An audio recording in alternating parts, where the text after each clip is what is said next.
मित्रों, हाल ही में जिस कॉलेज में कॉलेज या एरिया में जहाँ पे मैंने अभी विज़िट किया था, और विज़िट एक कॉन्फ्रेंस के लिए, वहाँ पे कॉन्फ्रेंस के बाद ही थोड़े दिनों में पता चला कि एक लड़के ने कॉलेज में सुसाइड कर लिया है। और उसके थोड़े दिन के बाद मुझे दिखाई दे रहा है कि न्यूज़पेपर में एक ऐसी न्यूज़ छपी थी जिसमें कि कॉलेज और हॉस्टल में अगर बच्चे सुसाइड ना करें, इसलिए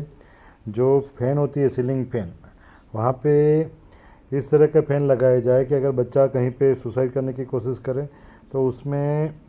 ध्यान रहे कि वो कोशिश करे तो वहाँ पे वो स्प्रिंग वाला हो। फिर उसके बाद थोड़े दिन के बाद मुझे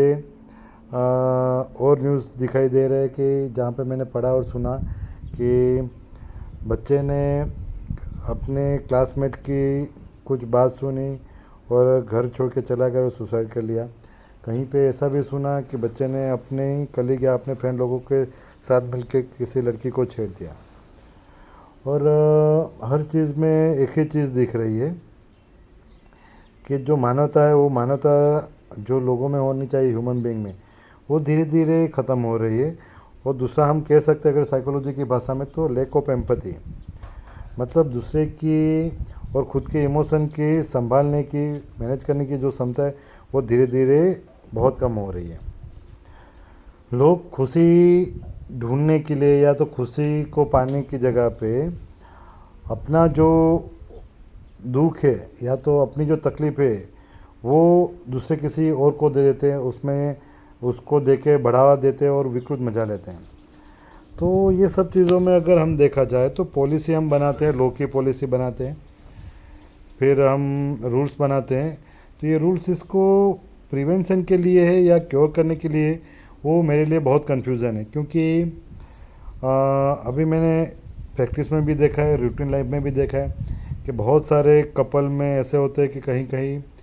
कपल में कोई एक व्यक्तियों को इमोशनल इंटेलिजेंस नहीं होती, जिसके कारण दूसरे पार्टनर बहुत सफ़र होते हैं, उनके बच्चे भी सफ़र होते हैं। फिर ऐसे बच्चों में वही नेगेटिव जो पैटर्न होती है वही आती है और फिर वो किसी और के साथ दोहराते हैं। या तो फिर वो कभी कभी वही नेगेटिव पैटर्न को मैनेज करने की जगह पे, या तो उसमें हेल्प मिलने की जगह पे, जब वही पैटर्न अपना लेते तब वो खुद एक नेगेटिव बिहेवियर पैटर्न अपना के फिर वो वही पैटर्न को दूसरों के साथ रिपीट करते हैं, मतलब दूसरे को पेन देते हैं, जिसको सैडिस्टिक मज़ा बोलते हैं। या तो हम कह सकते हैं कि मैनिपुलेशन करते हैं, या तो हम कह सकते हैं कि इमोशनल ब्लैकमेल करते हैं, फिजिकली हार्म करते हैं, या तो एडिक्शन में चले जाते हैं। तो सब हर चीज़ में अगर हम देखा जाए तो इसमें सिर्फ माइंडसेट का, एनवायरनमेंट का या किसी एक चीज़ का रोल नहीं है। इसमें आता है मेन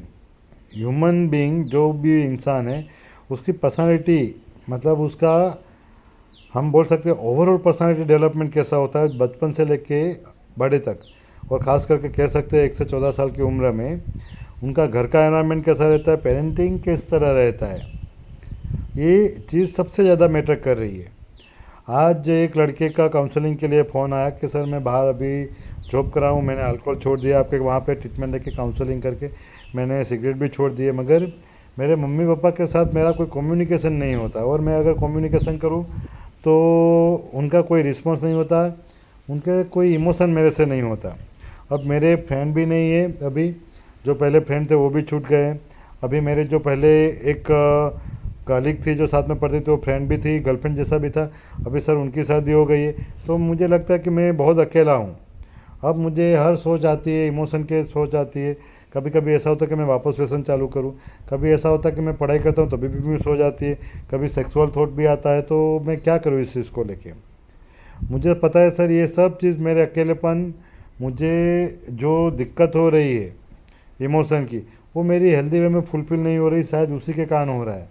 मैं सर अभी मैं मैनेज नहीं कर पा रहा, तो मैं क्या करूं। अगर मेरे घर में मेरी बात होती होती या मेरे मम्मी पापा से मेरे इमोशन का शेयरिंग रहता है, या तो शायद मुझे ये चीज़ नहीं होती। हाँ, तो ये कोई छोटे मोटे बच्चे की बात नहीं थी, ये एक्चुअली हम कह सकते हैं